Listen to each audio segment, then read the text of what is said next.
Bonjour tout le monde. Comment ça va? Alors aujourd'hui, on va parler des registres de langue. C'est un thème Oui. super important. Et donc on va voir un petit peu ce que c'est un registre soutenu, un registre familier, un registre neutre.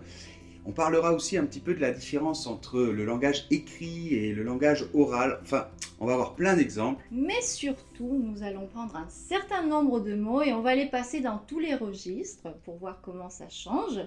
Et ça va nous permettre d'apprendre plein de vocabulaire, mais aussi plein d'expressions familières Ouais. que finalement, elles sont les C'est plus celle utilisées. qu'on Hein. entend tous les jours quand on est en Voilà. France. Si ce n'est pas encore fait, n'oublie pas de t'abonner à la chaîne pour être au courant dès qu'il y a une nouvelle vidéo qui sort. Allez, on commence.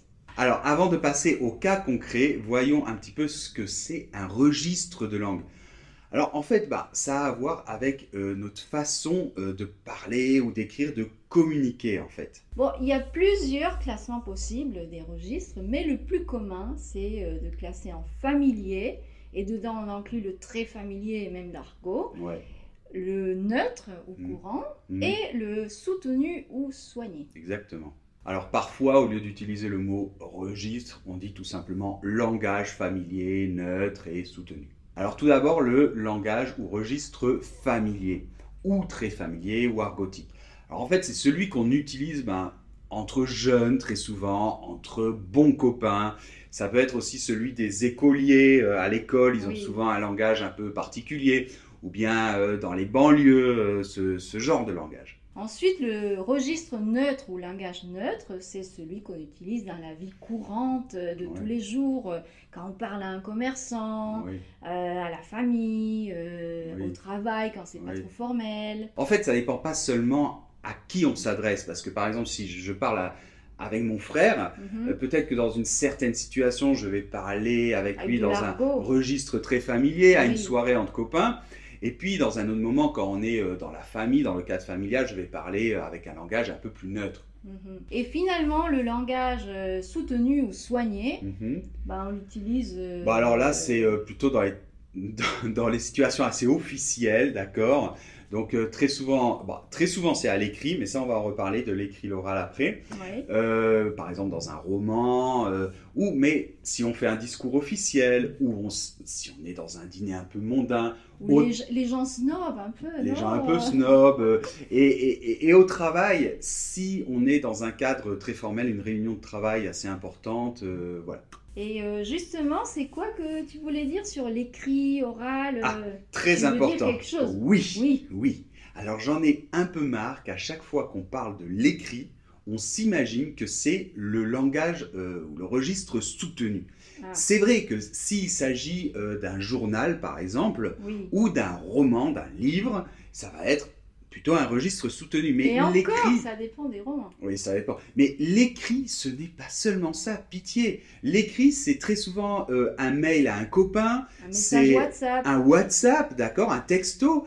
C'est une petite note qu'on laisse, un message sur la table. Oui. C'est aussi ça l'écrit. Donc finalement, en fait, souvent mes élèves me disent, donc Pierre, ça c'est pour plutôt l'écrit. Et en fait, ils confondent écrit avec registre soutenu. Oui. Et je suis pas d'accord avec ça. Voilà, l'écrit, c'est pas que le langage ou le registre soutenu.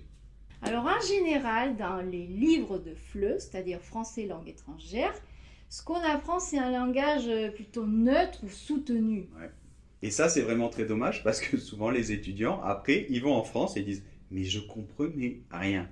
Eh bien, évidemment. Et c'est pour ça que c'est extrêmement important d'apprendre aussi le langage plus normal et qui est souvent un langage familier. C'est pour ça que dans notre chaîne Français avec Pierre, on utilise beaucoup de langages familiers, ce qu'on entend dans la vie de tous les jours. Oui, et il y a notamment pas mal de vidéos qui sont sur ce thème, donc avec des expressions familières très utilisées que vous devez connaître.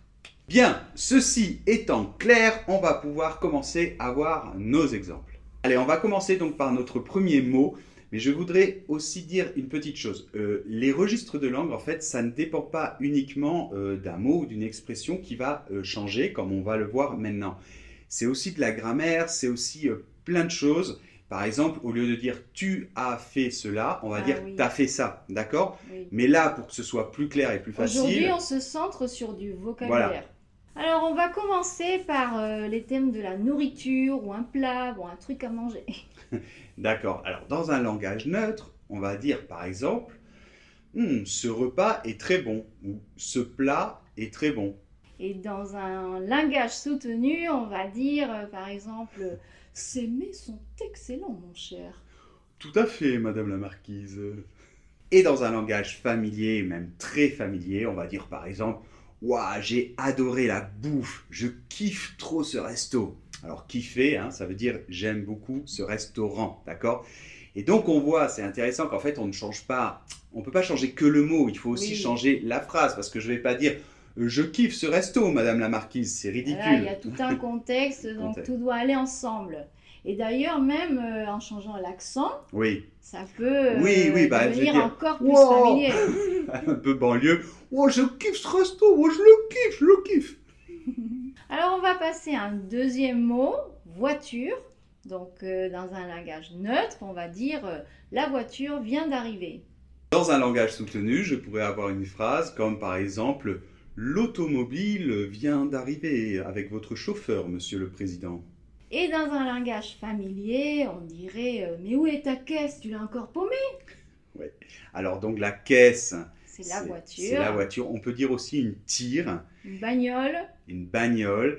Et paumer quelque chose, ça veut dire perdre quelque chose. En fait, on voit que le langage familier est beaucoup plus riche, hein, en général. Il y a Oui, beaucoup de mots oui. pour, Oui, c'est vrai qu'il est très riche, mais il Mhm. se centre uniquement sur certains mots ou expressions qu'on utilise très souvent dans la vie de tous les jours, en oui, fait. les mots très courants. en C'est fait. ça, c'est Oui. ça. Et là, c'est vrai qu'il est très riche. Et aussi, c'est intéressant de voir que c'est un langage qui, par contre, est beaucoup plus éphémère. C'est-à-dire que ces expressions un Oui. peu argotiques, bah, souvent, elles disparaissent rapidement. Des fois, elles durent plus longtemps. Voilà, Mais c'est là où on voit que la langue est vivante. Les gens inventent des Voilà, expressions, des tout à mots, fait. ils sont à la mode, après ça disparaît. Et aussi, c'est intéressant de voir que ça dépend en fonction des régions de France. Par exemple, Ah. à Bordeaux, on va utiliser un certain argot. Et puis à Paris, peut-être un autre. Oui, même s'il y en a qui sont dans toute la France. Oui, bien sûr.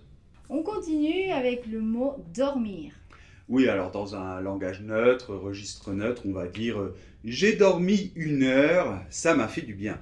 Et dans un langage soutenu, on pourrait dire oh, je me suis assoupie et ce petit sang m'a requinqué. Je me sens fraîche comme un gardon. Et maintenant, dans un registre familier ou très familier, on pourrait dire par exemple waouh, j'ai pioncé pendant 1 heure, ça m'a carrément fait du bien. Alors, pioncer, c'est dormir, on peut dire aussi j'ai écrasé. Écrasé. Mm. Et on voit encore une fois que ce n'est pas que le mot qui change, mais toute la phrase, les expressions qui C'est vont l'ensemble avec. de la phrase et tout ça qui va créer, en fait, qui vont créer le registre. On passe au quatrième mot, c'est le mot chaussure. Mhm. Alors dans un registre neutre, je vais dire j'aime beaucoup tes chaussures, elles te vont très bien. Merci. Et si on est maintenant dans un registre soutenu, on pourra entendre par exemple ouh, ces souliers sont ravissants, ils te vont à merveille. Merci. Et alors, le mot soulier, en fait, c'est un mot qui est un peu vieux maintenant, qu'on n'utilise plus trop, mais Oui. souvent, dans les gens, quand ils parlent dans un langage un peu comme ça, soigné, Ils ils aiment bien, les mots anciens. ouais, ils aiment bien les mots anciens, oui. Et dans un langage familier, je pourrais dire j'aime bien tes pompes, elles vont trop bien avec ton style. Ouais. Et donc maintenant, dans un langage très familier, on pourrait dire par exemple wow, je kiffe trop tes grolles, t'es trop stylé, mec. Et les grolles, ce sont des chaussures. Exactement. Et très souvent, en fait, les expressions qu'on utilise tout le temps dans un langage même presque neutre, Oui. en fait, elles utilisent souvent des mots familiers, comme par exemple... Ah oui, par exemple, il est toujours à côté de ses pompes. Exactement. Et être à côté de ses pompes, ça veut dire être distrait. On dit aussi être dans la lune. Et là, les pompes, ce sont les chaussures. Et on va finir ces exemples avec le mot police. Oui, parce que la police, il y a plein de mots pour la police dans un langage très familier. Mais on va commencer avec un exemple de registre neutre. On va pouvoir dire « Et voilà la police, il faut partir !» Et dans un registre soutenu, je vais dire « Dépêchez-vous, Charles-Henri, les forces de l'ordre sont un chemin. » Oui, c'est un peu bizarre parce qu'on dirait que Madame la Marquise est en train de voler C'est une quelque voleuse. chose. Ici, on voit aussi que le registre soutenu aime aussi les mots un peu administratifs, hein, comme force Oui, de l'ordre. Oui, dans le langage administratif, force de l'ordre, exactement, oui.